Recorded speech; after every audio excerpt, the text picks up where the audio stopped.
I find some conservative ideology quite hilarious. I hear a lot of individuals say, oh, it's about the person, not the weapon. But somehow, a lot of those same individuals can't connect the fact that the reason the person is able to get the weapon is because the weapon is so easy to purchase and because it's available. So if we limited the availability of the weapons, maybe some of these people wouldn't be able to get them, thus solving the problem. Because when you say something like, oh, it's the people, not the weapons, you're suggesting that eliminating the people is the answer.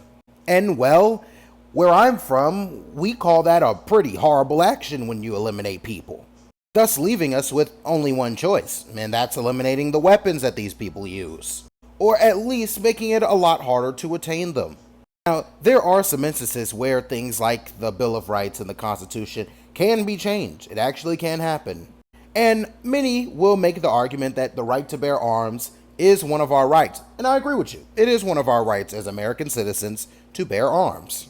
But that Constitution was written way back when, back before we had automatic weapons in people's hands. Back before we had individuals shooting up schools full of children. Back before we had, let's just call it political murder going on in our eyes, enough for us to see a very, very disgusting video on Twitter of a man getting shot in his neck and bleeding out. That was before all of that, but you get the point. So, adding up everything I've said here, I think the correct conclusion would be to try and at least a little bit alter that right to bear arms in the Constitution. Why? Because it's clearly demonstrated that a lot of people have taken advantage of such a right. Advantage in a way that puts a lot of other Americans in danger. As a matter of fact, it puts its own advocates in danger. I hope that makes sense to anybody watching, whether you ride with the left or ride with the right. In my opinion, I call it common sense. I don't even call it policy. I don't call it leftist. I don't call it conservative. I call it common sense. All these people speak about these laws and not wanting our rights to be revoked until it's your family involved. Now you want control. Well, bro, I got some news for you. Some unfortunate news.